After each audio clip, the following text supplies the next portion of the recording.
This video is a direct continuation of the previous, in which we made a function called cubic V that we could use to calculate the specific volumes roots of a cubic equation of state for a specific pressure and temperature, also using this subfunction that we called cube roots. Today we're going to be taking a look at the discrepancies between the graphs produced in our third video, the isotherms between specific volume and pressure, and their discrepancy with reality. Specifically why, in real life, we would expect to see a flat horizontal line during the phase transition between liquid and vapor, and how this cubic equation does not actually represent this horizontal transition. As we can see right here in this illustrated photograph, the black line represents our cubic equation model of the cubic equation of state, perfectly smooth and continuous. However, this red horizontal line in the middle with the two green areas highlighted represents what we would expect to see between the first root, right here where the line intersects, and the third root where the line intersects again. We would expect to see a flat horizontal line, since on the left, entirely liquid, and on the right, entirely gas, have their pressures determined by the specific volume. When both are present, the volume is actually determined by the vapor pressure of a liquid, which is determined by the temperature. And for every isotherm graph, the temperature is held constant, which means, according to Antoine's equation, when the temperature is constant, the vapor pressure will not change, and as a result, the isotherm should not have a changing pressure during which both phases are present. However, as we can see, again, with our graphs, this horizontal line is not there. The cubic equation is continuous and does not have flat horizontal sections. So, how can we recreate this and have our graphs closer match reality? Well, one way of doing this is called Maxwell's construction, which, as you can see, is notated right here with the green areas that have been highlighted. So, if this horizontal line right here in red is the pressure for a specific temperature's vapor pressure, each isotherm at a separate temperature will have a separate p-value. How can we figure out what the p-value is at these two roots that represents real life's static and horizontal vapor pressure? Now, one pretty easily could say, well, take the specific volume of one of the roots, any of the three, doesn't really matter, and plug that into our cubic P equation, which, using the specific volume, gives us the pressure at that specific volume and temperature. And there you go, that should be the pressure. However, remembering how we constructed our cubic V equation, and definition and such in Python, it actually requires us both to get the Z array in terms of V and to calculate the Z array, which requires beta, which is in terms of P, and both are in terms of P. We can't figure out what the cubic roots are of the cubic equation of state without including the pressure. So that kind of leaves us in a bit of a pickle. We can't use the pressure to calculate the V if we don't have the V, because we need to have the V to calculate the pressure. So it gets us in a bit of a catch-22 and a paradox where we need one to get the other. However, there is another way to describe this besides just saying that this pressure right here, this red line, is the pressure given by the roots of the equation. We can also identify the roots by the fact that the difference between the first root and the second root, and the area covered by the difference between that pressure and the actual isotherm, and the integral right here, also represented by the area beneath the actual isotherm and this pressure curve, should both be equal. However, obviously, if we were to try to figure out what this pressure is and we move this horizontal red line up and down, we would not actually know whether these two areas are equal without doing some kind of comparison between this integral in green and this integral in green. From now on, I'm going to be calling this lower integral the dip and this higher integral the lift. So, how can we figure out for which pressure, right here, which horizontal red line, our dip and our lift are equal? Searching for this is called Maxwell's construction, and we're going to get started with that right away. So, what we're going to do is define a new function that we're going to call Maxwell underscore area. And what is this area function going to need? Well, obviously, if we're going to try to calculate the specific volume, we're going to need to have the pressure and the temperature, and we're also going to need to have the equation of state. Now we're going to set this equal to by default to SRK as per usual. We're going to redefine this real quick. Unexpected error function while parsing. Oh, probably because I didn't return anything.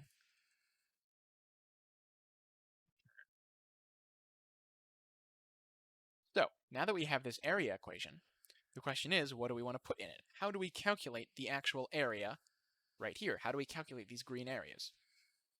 Well, obviously it's going to be the difference between this pressure and this, the actual isotherm, the actual cubic equation graph. So how can we write that as a difference?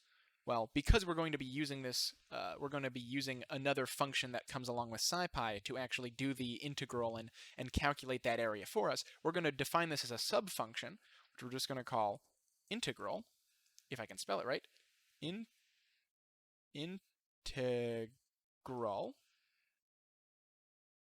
And this integral is simply going to be what the integral would be. So the integral, the area between these two curves, is equivalent to this horizontal line, which is our p value. So it's going to be our value of p minus the actual value of this curve right here. And of course, that's going to be from the first root to the second root, and in this case, from the second root to the third root. So when we write that out, well, how do we define the isotherm? Well, again, if you remember up here, we drew and graphed these isotherms using our function cubic p. So we can just call cubic p. And what does our cubic p need to function? Well, it needs our specific volume and our temperature. Now again, I think it also needs our equation of state. But again, our equation of state is defined up here in this parent function that this integral function is defined within, and so is our temperature. So we don't actually have to, enumerate what this temperature is in this defining the integral function. However, we do have to define what V is because, of course, we haven't brought V into the Maxwell area, which we ought to do. So we'll do that. There we go. So this way we're defining V as that, and it all works out. So this is the integral. The integral is the difference between the ideal, the true equilibrium vapor pressure, and the cubic p graph between the two bounds. So how do we actually find it, the integral of this between two bounds? Because the way it's written right now, this function is an indefinite integral. It's simply the difference between these two functions. However, I mean, p being a function that's a horizontal line at the value p. So how do we actually tell it to do this over a set of bounds? Well, obviously, in order to make an indefinite integral, we need the set of bounds, and the set of bounds, as we discussed previously, are going to be the roots of the isotherm equation. So, how do we get those? Well, we're going to remember that we just right above here calculated our roots right here from our cubic v function. So we're just going to take the cubic v function and import the pressure and the temperature and, of course, the equation of state that we've already used here. And what we output should be our three roots, our three specific volumes. So V1, V2, and V3. So now that we have our bounds of integration, we need to tell the function we have yet to import called quad, which will actually do definite integration over certain bounds and return the area and an error. So we're going to have to do that. So really quickly, we're just going to, right here, we're going to import. I could do this up at the top, but I don't really want to scroll up there. I'm going to do from scipy.integrate. We're going to import, and we're going to import quad, and hopefully this will work. Yes. And then later on, I'll take care of it now, from scipy.optimize, we're going to import root. There we go. So we're going to need the root function later as well. So now that we've used this to calculate our bounds of integration and we have our indefinite integral, we can actually just return quad, which means solve an indefinite integral, and you can see right here it takes the function, which is the indefinite integral, and a and b, which are the bounds. So we're going to take quad of integral, and our bounds are going to be from v1 to v2. It's very simple, and that will give us our dip right here from v1 to v2, and our lift right here is going to be from v2 to v3. So we're also going to have it return quad of integral from v2 to v3. Now, this seems good, but if I'm telling you right now that if we ran this, remember earlier when I said quad returns two things. It actually returns the area of the integral, and also it returns an estimation of error.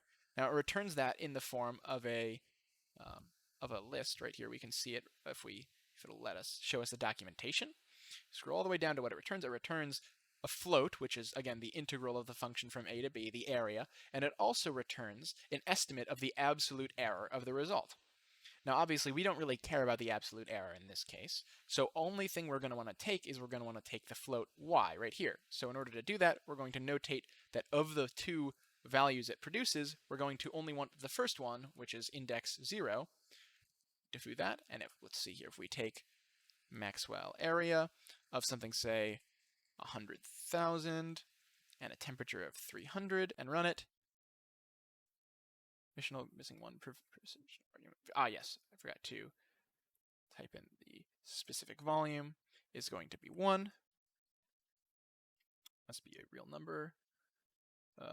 Why don't you like it? If I tone this down to there. No. What is the problem? Not a non-type. It is quad. So it's getting to the quad part. I don't understand what exactly the issue is here. Why are you not happy? What am I doing wrong? Let's see here.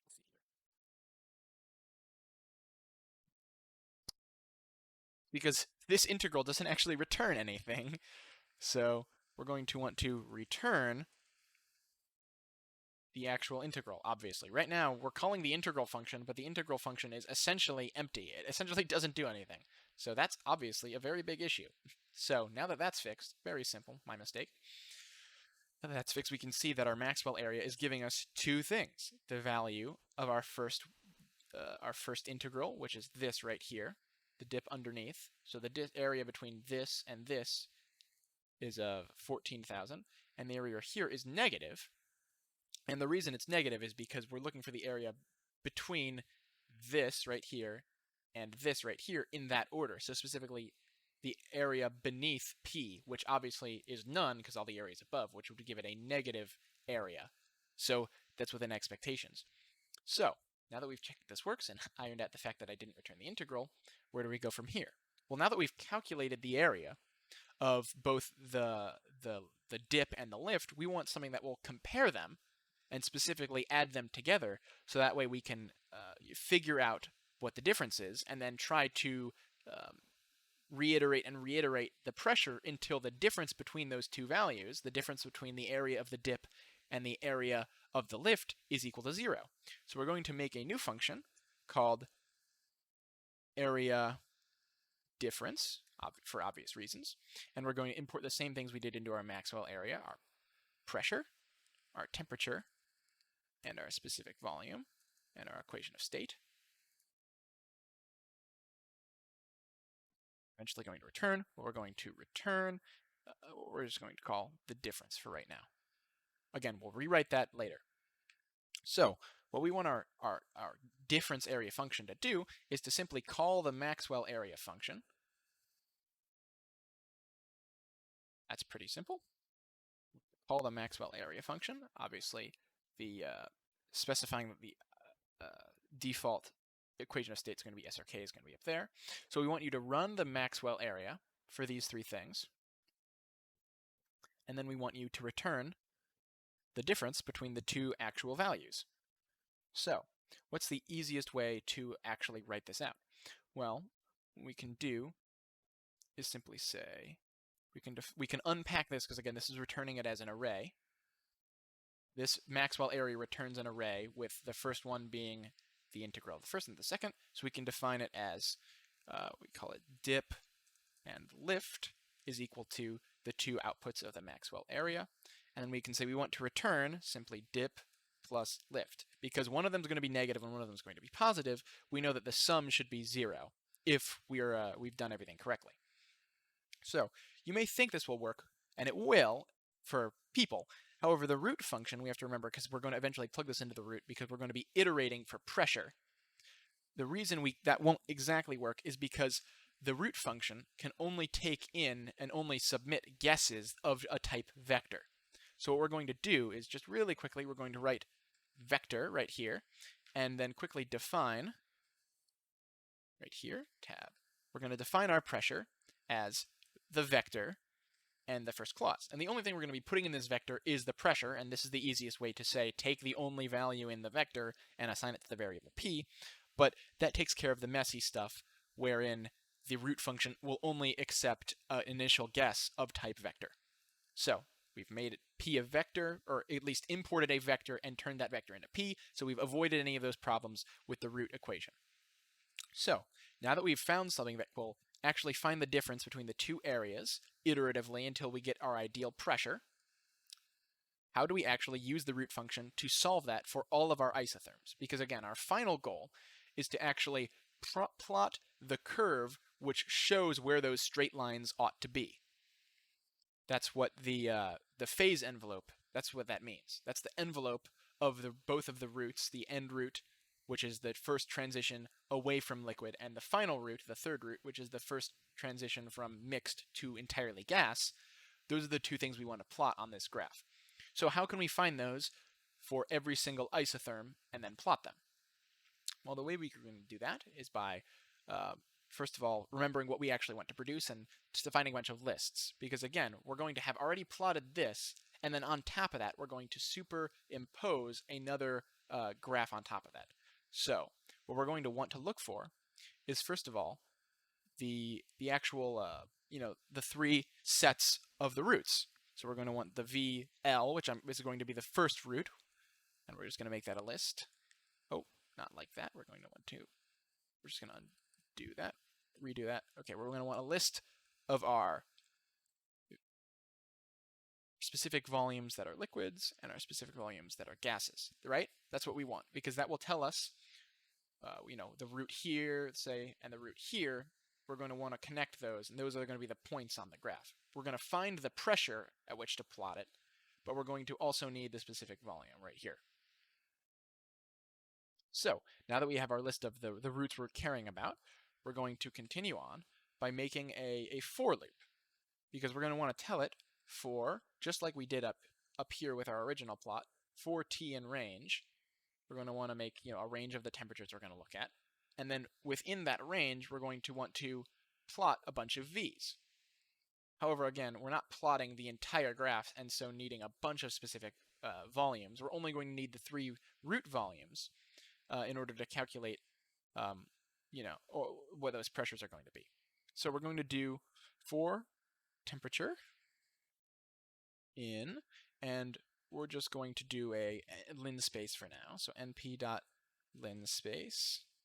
And we're going to say from the temperatures of, what did we look at up here? We looked at 100, 80, 25.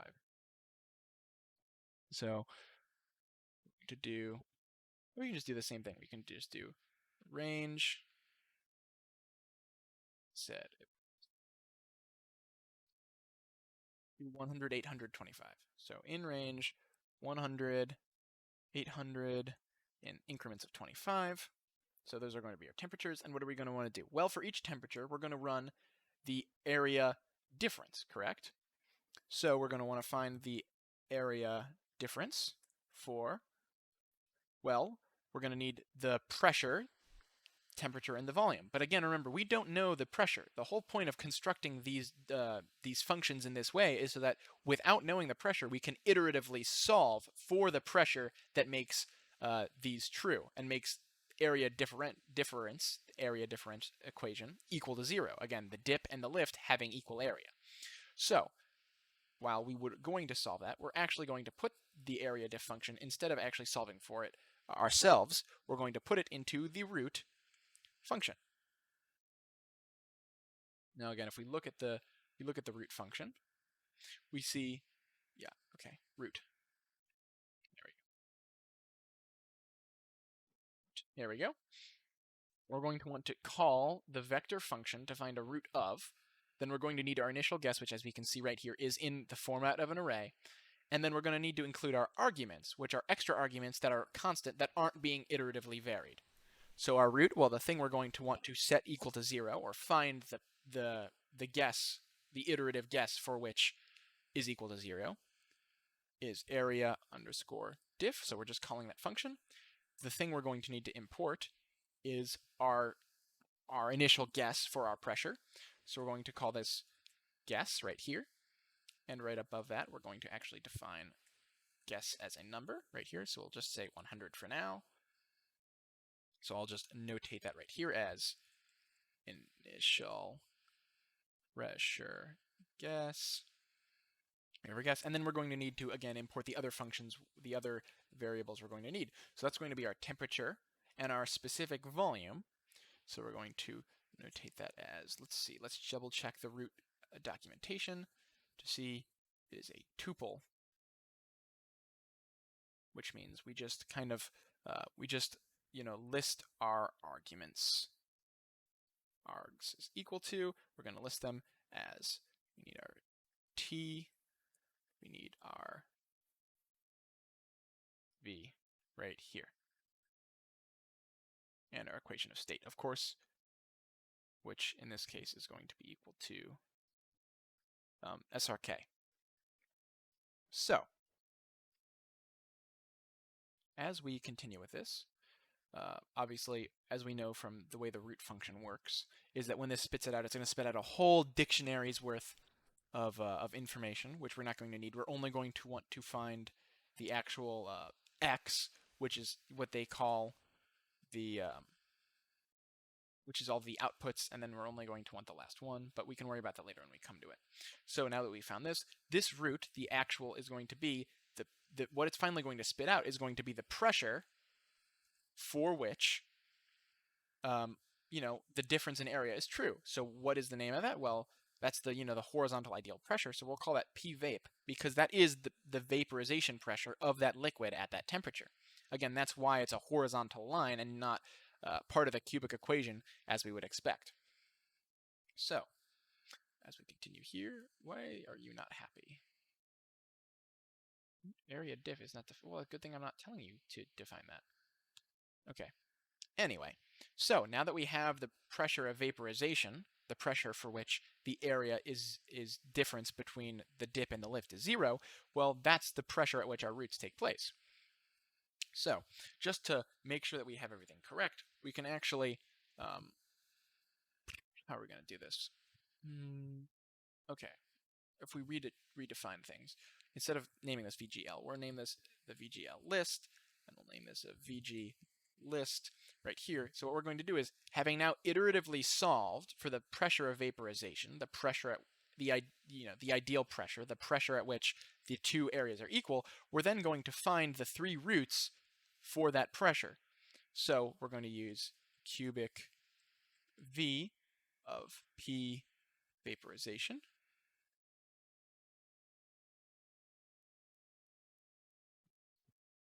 which we found up there, and our equation of state, which again, we'll leave unspecified for both of these because we just know it's SRK. So by not putting anything in, it will give us the default value, which is a lot less of a hassle than defining it full world right there. So we're going to get those three roots, and those three roots are going to be equal to, remember the first one is the root at which entirely liquid begins to get gas. So that's the liquid root. And then we have our middle root that doesn't actually represent anything in the real world. So what we're going to do is use something called the trash can variable, which is underscore, because underscore is a perfectly valid variable in terms of Python, but obviously since it's not, giving you any information about what it's actually describing, and everyone just uses it to dump variables they don't actually care about, that they still need to do things like unpack with, because obviously the cubic V function will give us three roots, but the middle one we don't care about. And finally, VG. So those are our three roots of our cubic equation at the specific pressure that represents the horizontal line, the vapor pressure in real life, that is, as of yet, not represented on the cubic equation. So now that we have our VL and our VG, what we're going to do is we're actually going to just add those to the list, because again, we're doing this for every single temperature. So for every temperature, when we find the liquid root and the gaseous root, we want to append those to the list. So we're going to do, just going to copy just both of these so I don't have to type them out again. I'm going to say VL list and VG list, to do a dot append. We're going to append VL to the VL list, obviously. And then we're going to do the exact same thing for VG list, except obviously we're going to append the specific volume root of the gas to the gas. Now, finally, we remember that because of the way this whole thing is working and that we're basically going to replot using this data right here, we're going to need to make sure that we're recording what our vapor pressure is, the pressure that makes the Maxwell's construction true, for all of our temperatures. So we're going to up here add a quick pvap underscore list, set that equal to an empty bracket, and we're also going to append pvap to pvap list. Pvap list dot append, and we're going to append pvap. So now for every single iteration of temperature, we're finding the pressure at which this is true. Now that I think about it, I don't think we're supposed to actually import v into this. Where there's not supposed to be a p in our root, because, let's see here.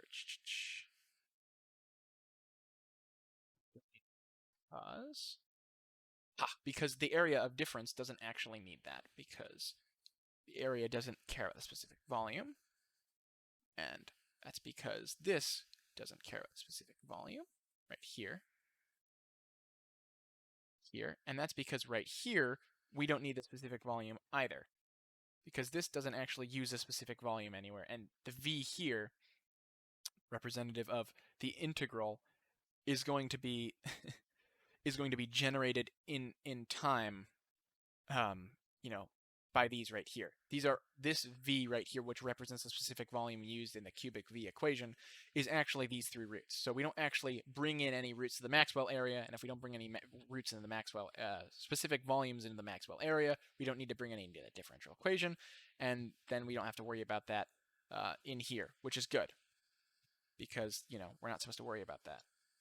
So yes, let me just double check the area differences does have the default equation of state to be SRK, so hopefully if we don't provide that, that will work.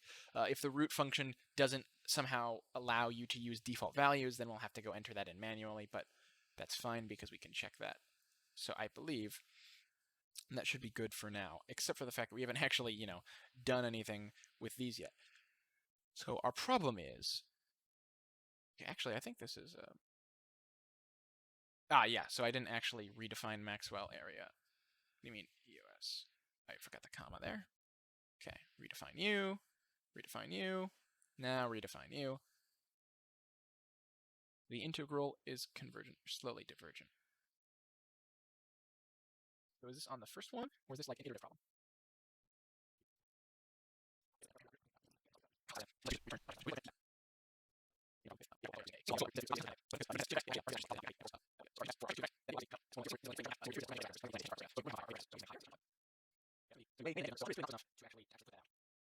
But that's like besides the point. Anyway, what I was trying to say is that this root will output a series of.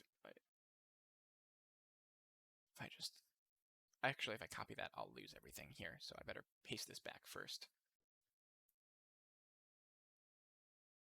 And if I copy this, here in argument, just say 300 Kelvin.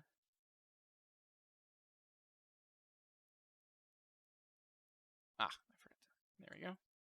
There we go. See, the solution converged because our initial guess of 100 was close enough that it wasn't a problem.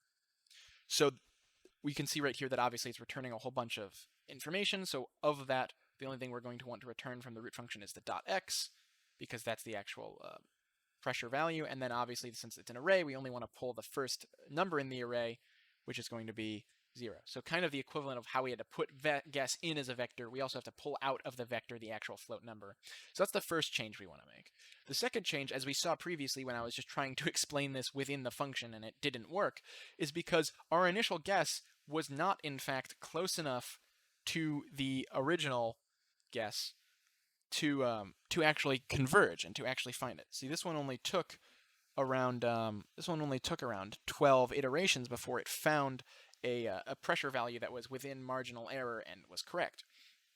However, up here, when we had our guess as 100 and looked at the temperature 100 Kelvin, 100 was not in fact close enough to continue iterating and cause the function to break, because the moment we only put out a single root, is the moment that our thing breaks down, and we can't, obviously, when we try to unpack one root into three, it won't work.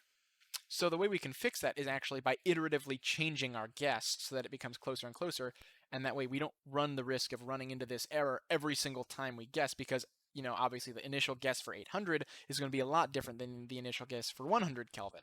They're going to be significantly different. So what we can actually do is within our temperature function, we can redefine our guess as our previous PVAP.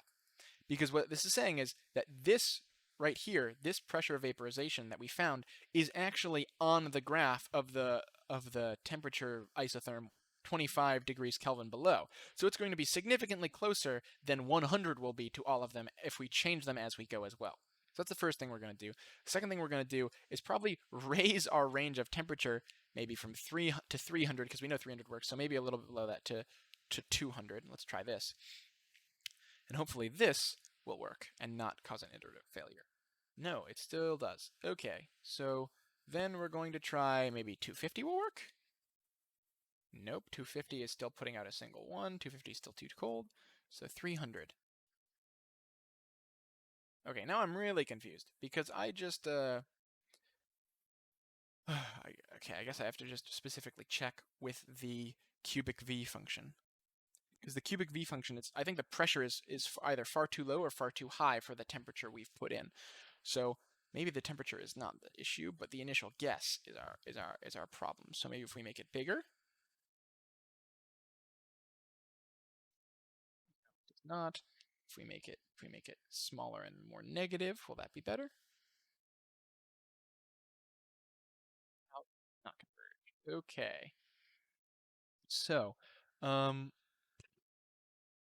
we're going to introduce a little, just to debug for a second. We're going to introduce a print pvap, so that way we can actually see what exactly is happening here that's causing such an issue. So it works for a little bit, and then something breaks, and eventually, yeah, there it is.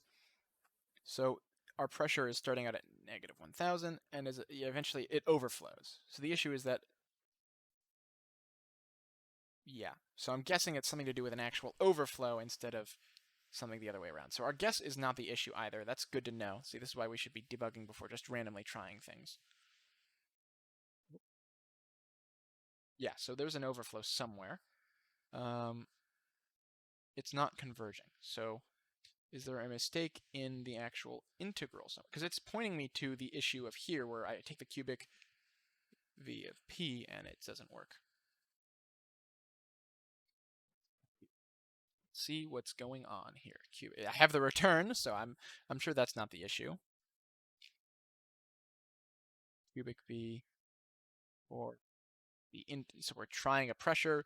We find the roots of that pressure at that temperature, and we spit those out. And I've definitely double checked my cubic V equation to make sure it's correct, because I did find a mistake. I did find a mistake in my cubic V equation. I accidentally had this as positive instead of negative, which is it was due to a sign error issue on my derivation in video 2, but I did find that and I did correct it. So I'm absolutely certain that my cubic V equation is correct. So it must be something with the way I've calculated my integral being incorrect, I would assume. P minus cubic P, I mean, there's not an issue there. Cubic P is a function of these three things, is fine. And then the integrand of 0, a quad from V1 to V2, V2 to V3. The difference in the area is just adding them together after calculating the area as a function of pressure, time, and equation of state. Yeah, I really don't know why it's not just terminating correctly. It's T. Everything's notated correctly. The parentheses are closed off correctly, as far as I can tell. Dot x dot 0. Yeah, I have no idea why it's not just terminating when it's supposed to. This is something I guess I'm going to have to look into.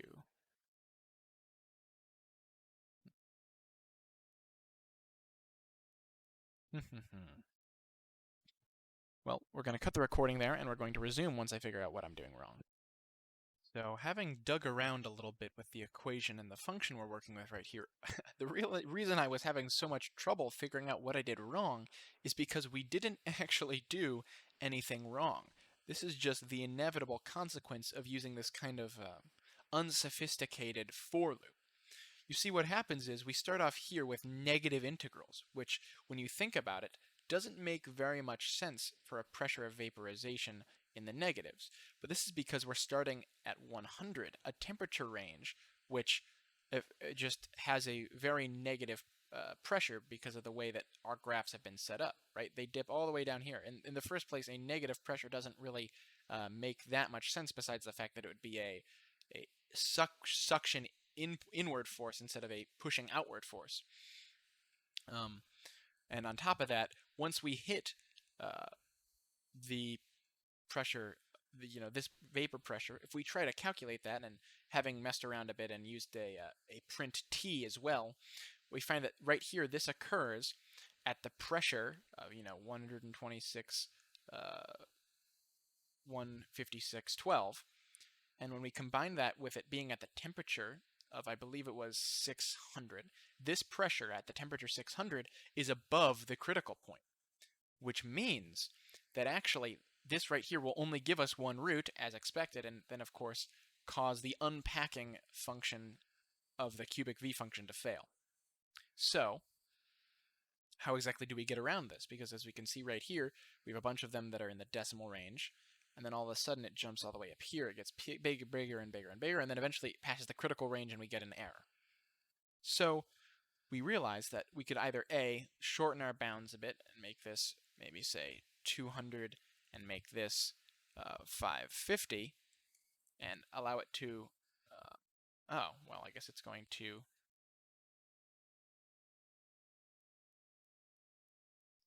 it's not going to work anyway. That's not good.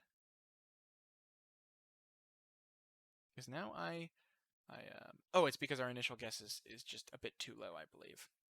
I think our initial guess is just a smidge too low. So if we try something maybe around 500, it'll work a bit better. There we go. So as we can see, it does work. However, this is not very many samples, especially considering that when we plot them, it will only be one for each dot, and what we want to do is have a whole curve for the whole graph. So what we're going to do instead is kind of rethink how we're actually plotting our temperature ranges, because this right here is just simply not enough dots to make a curve, and also we run into the problem if we set our ranges too low or too high, we're actually going to bump into the critical point or into a negative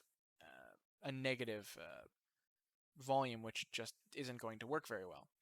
So what we're going to do, instead of using T in range and using a linear range here, we're actually going to create a temperature within the for loop based on another function that we're going to adjust linearly, and use that to incrementally decrease the amount of shift in each of our temperatures. Because as we approach the critical point, we have to start moving by smaller and smaller margins so as to not immediately overshoot.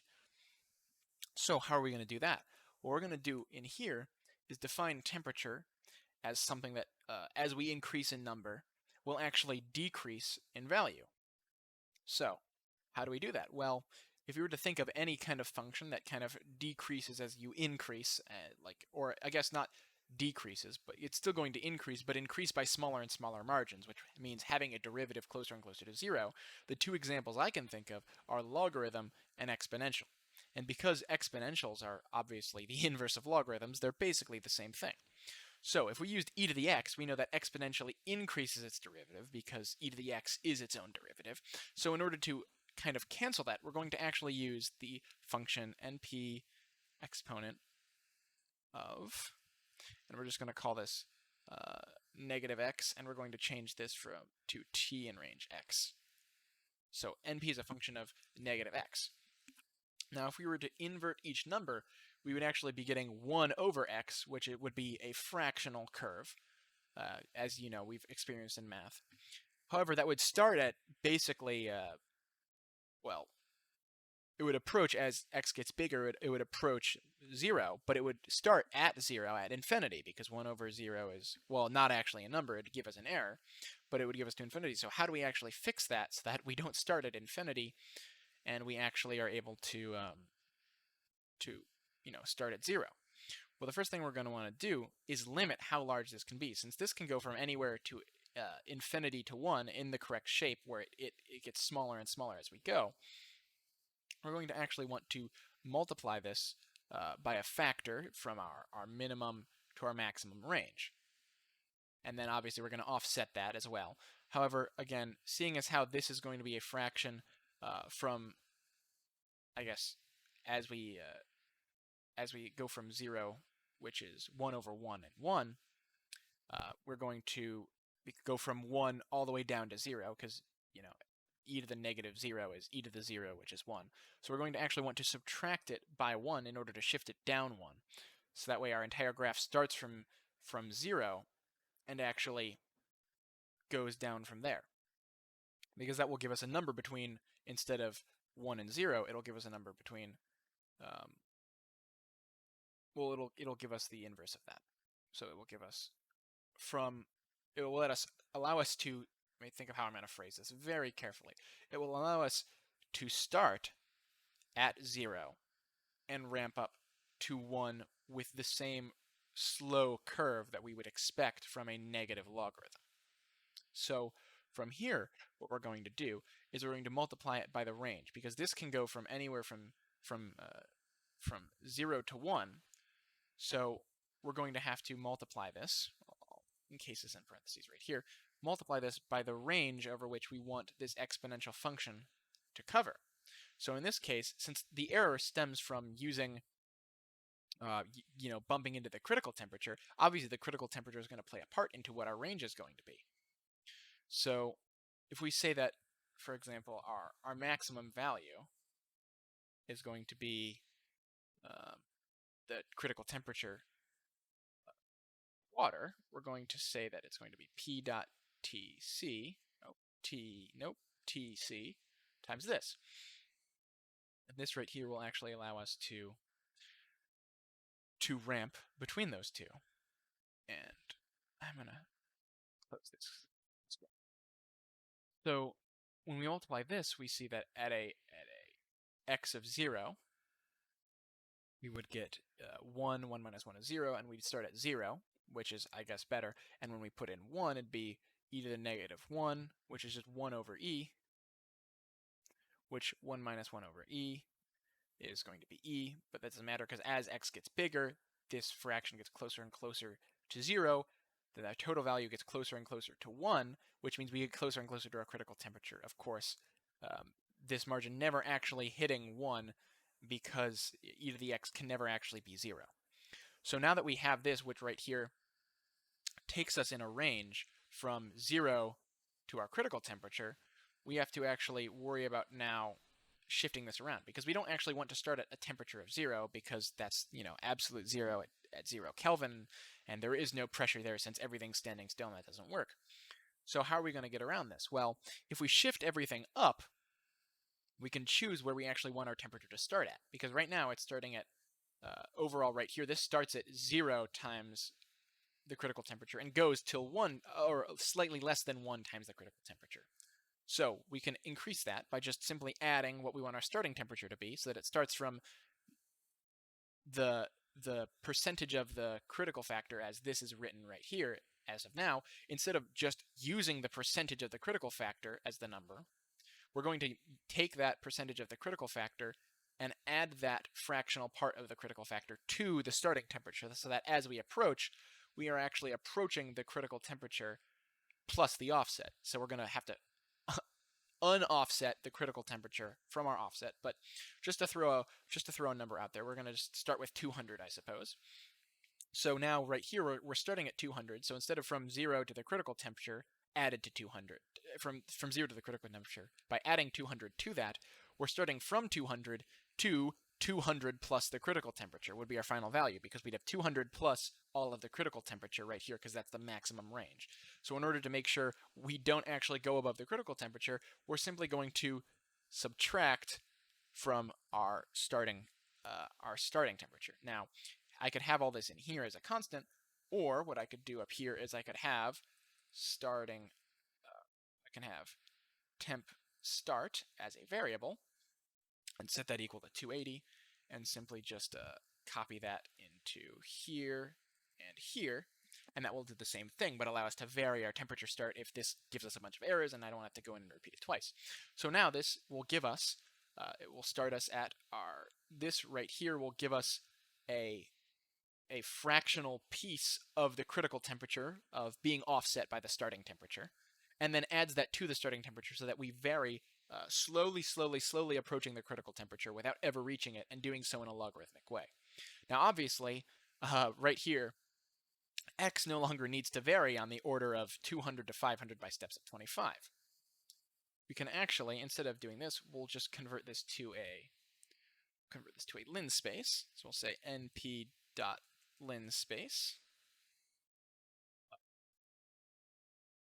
Go, and we're going to obviously start at 0 because 0 is going to be our starting temperature. When we have an x of 0, our exponent is equal to 1. 1 minus 1 is 0. 0 times the offset critical temperature is 0, and we add that to our starting temperature, and that's our starting temperature. So what do we want to go to? Well, I think a good number is somewhere around 5, and we'll split that into 101 segments, so we'll have 101 points being plotted. So for 101 x's, we'll calculate 101 temperatures, calculate the vapor pressure. I can get rid of, we'll leave that in for now, just to double check. And we'll also are going to, we'll just leave it like that. We're going to calculate 101 temperatures. We're going to calculate 101 vapor pressures that match again, the Maxwell's construction description right here of having these two areas be equal to each other. So we're going to find the pressure at which that's true. Then we're going to calculate the two roots, the liquid root and the gaseous root, based off of that vapor pressure. And then we're going to append the vapor pressure, the two liquid and gas roots, to the list. And then we're going to adjust our guess for the next section of our calculating the pressure of vaporization. We're going to use the old pressure of vaporization. So hopefully this will run. Invalid syntax right from the start. Okay. I was so worried when it went red immediately, but it's just a colon I forgot, so please work. And it does. And as you can see right here, instead of what we were getting previously, where we started at a negative number, got a couple numbers in the normal range of a couple thousands, and then immediately started escalating incredibly until eventually breaking when we hit something that was beyond the critical point, we now start at 650 and slowly ramp. And as you can see, as we get farther down here, the closer we get to the end of the list, the lower spaced they become right here. See, this right here is only a difference of 10,000 or so, where right here we're jumping up by 100,000 per guess. So obviously, it's doing its job of slowly minimizing the spaces between each of our temperature, our temperatures, and then our corresponding pressure of vaporization, iterative, starting at a guess, going to the actual value.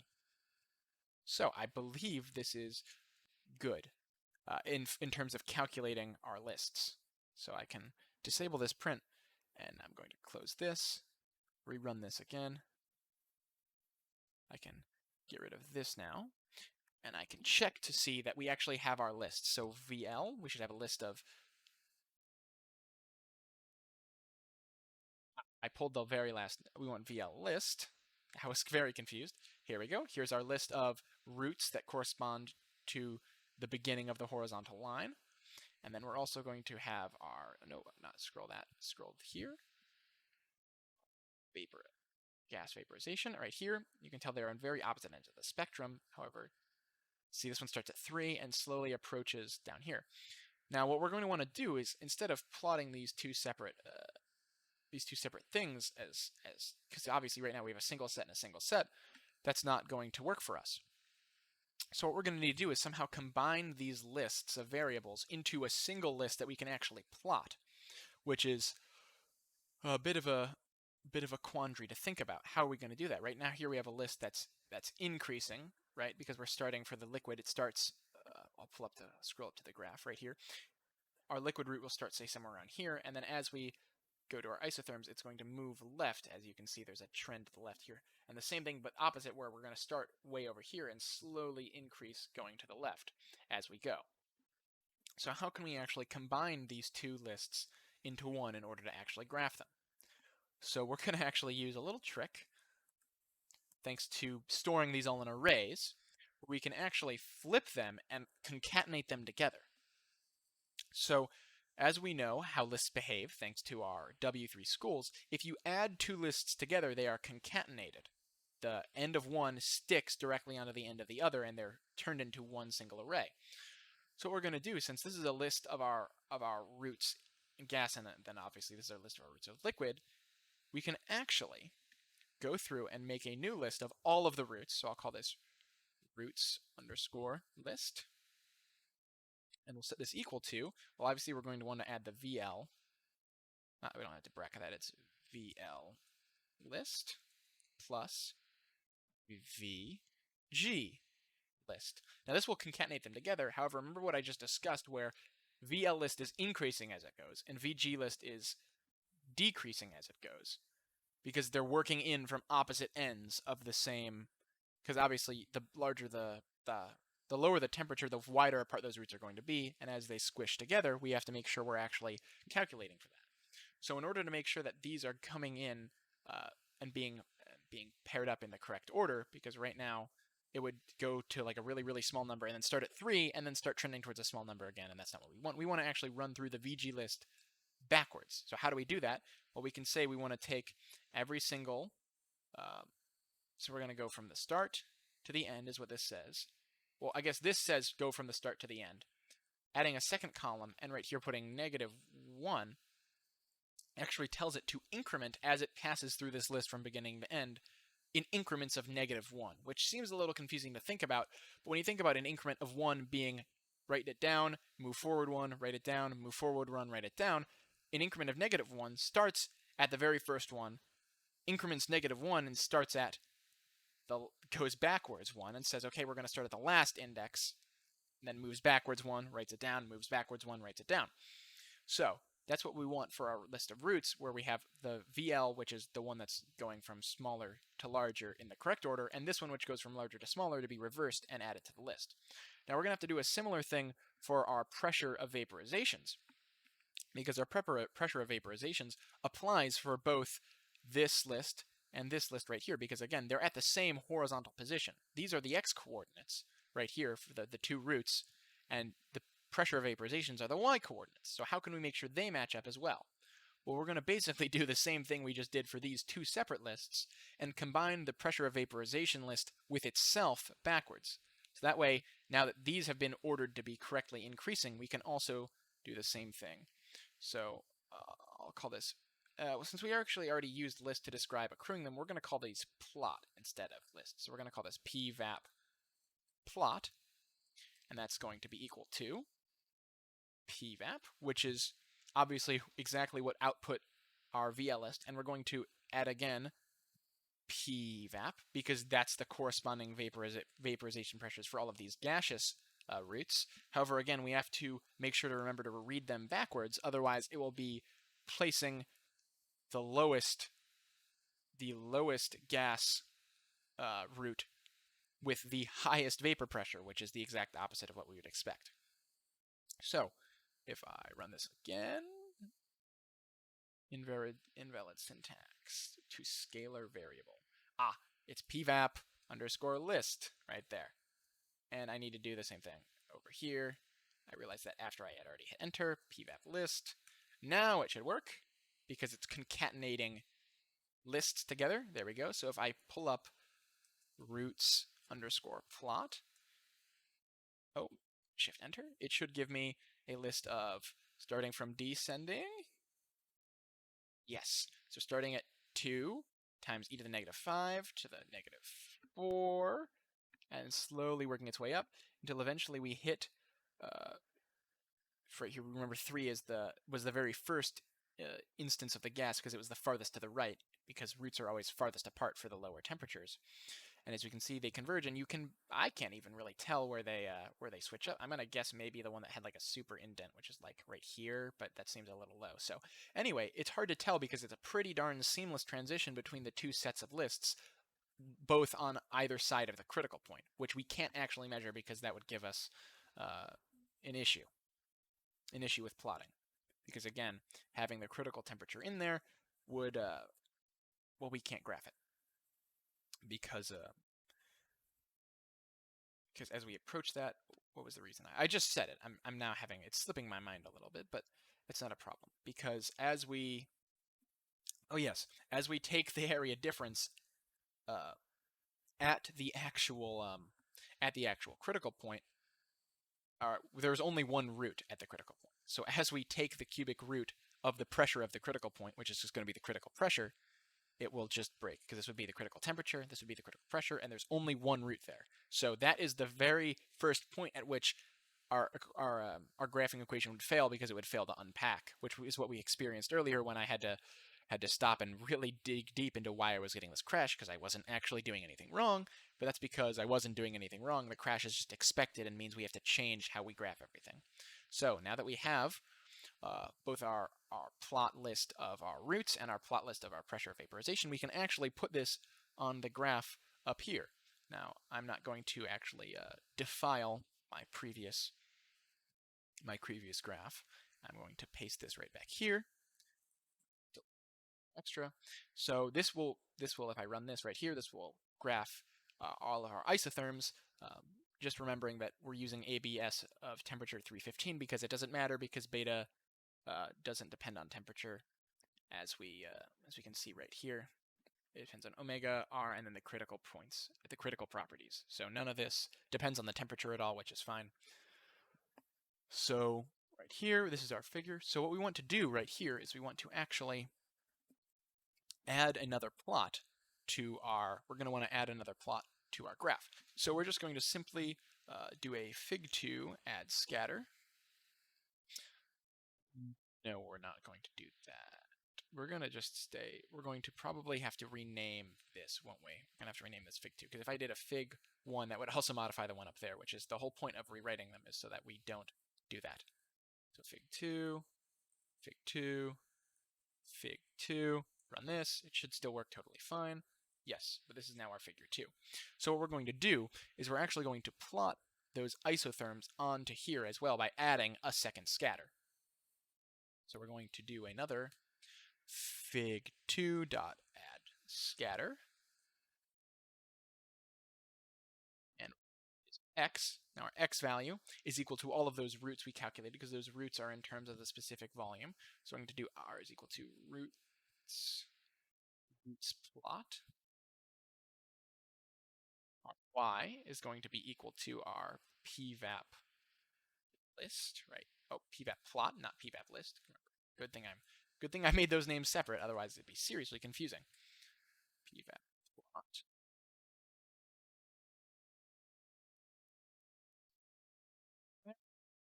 We're going to need to name this. We're going to name it equal to, we're going to call this the phase. Oh, I need to put that in. Phase. Make sure I spell envelope right. ENVELOPE. Phase envelope. And to make sure that it's in line form, maybe we can do dot form first and then connect it with lines just to make it look a little bit nicer. So we're going to do mode, right? I always mess it up if it's mode or marker.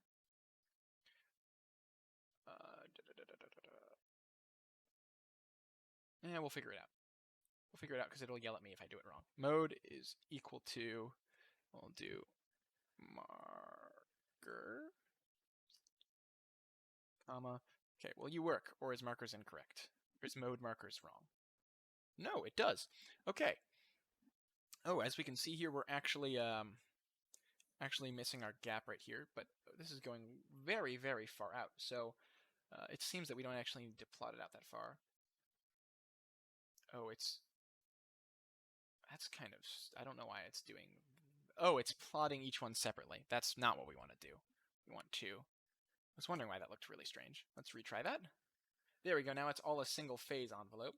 As you can see right here, there's still quite a bit of space, but I think that's just because of the zoom, because it zooms very far out. It seems that all the way out here was a bit more than necessary.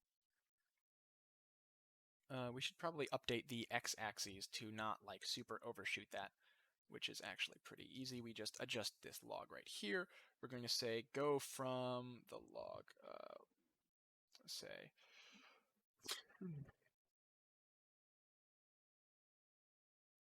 be about from there, say negative 2 to, let's manually zoom it in for now. But as you can see right here, there's still quite a bit of space right here where they're not connected. Of course, the line will connect that, but we can obviously just do more points.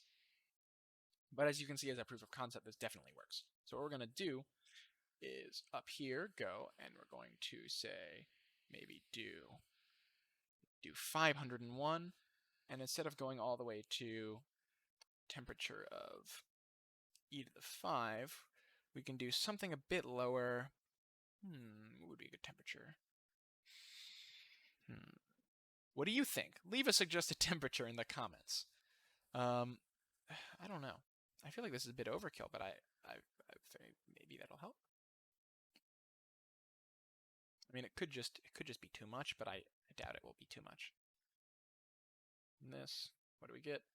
Yeah, we just have a bunch more points, but it's still going very, very far out there, kind of for no reason. Maybe we can actually bring it a little bit closer to the actual value right there. So instead of offsetting it by 280, maybe we could offset it. We could offset it by a little bit less, so that it gets a little bit closer to the value. Maybe by adding 10. I don't know. I think that should bring it a little bit closer. Oh, no, it didn't, because it just broke it because we got too close. Okay, well then I really don't know how I'm supposed to fill in those extra dots besides just using the line format. But we'll just recalculate everything again. There we go, close that. And if we change this to, now let's update our axes. So our axes are going to be range is equal to, so we're going to want to do the, for right now, oh, I gotta figure out if this will this do the log of the range I type in, or will this do the actual numbers I type in? I hope it's not going to be the actual, because it'd be pretty bad if I typed in 2 and it brought me to, if I typed 200e to the 6 and it brought me all the way out to 200e to the 6 as a logarithm, and everything would be so immensely squished, it would basically be illegible. So instead of that, we are going to do it from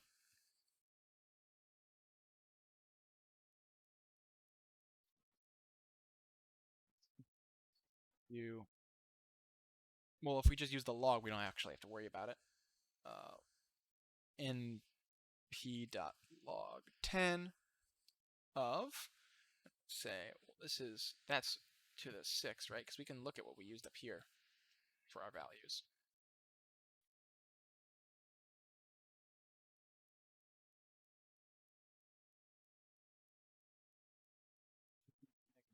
-5 should be fine.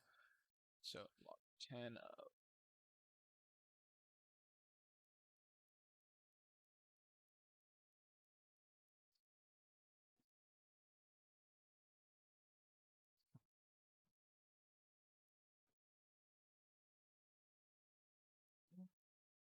good work, I think. There we go. That's the graph we're looking for, and there's plenty there. So I think we could stand to to tone down the number of spaces right here to 101, and then set this to be a to mode lines, or maybe line is singular. Nope, there we go. And here we go. We have our phase envelope.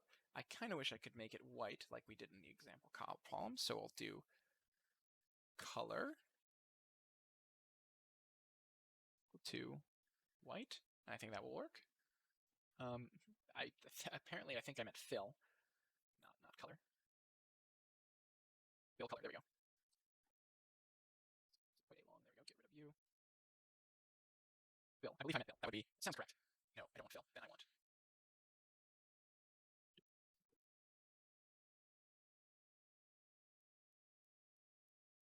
Fill color, is that specific enough?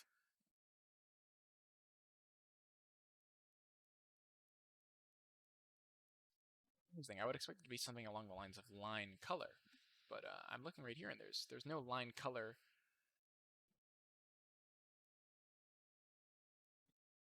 Try line color. Maybe that will work. Yes, there it did. Okay, so there we go. Now we can see our phase envelope right there. That's pretty good. I think it looks really nice. So maybe I'll try to fiddle around with getting it closer to the end over there.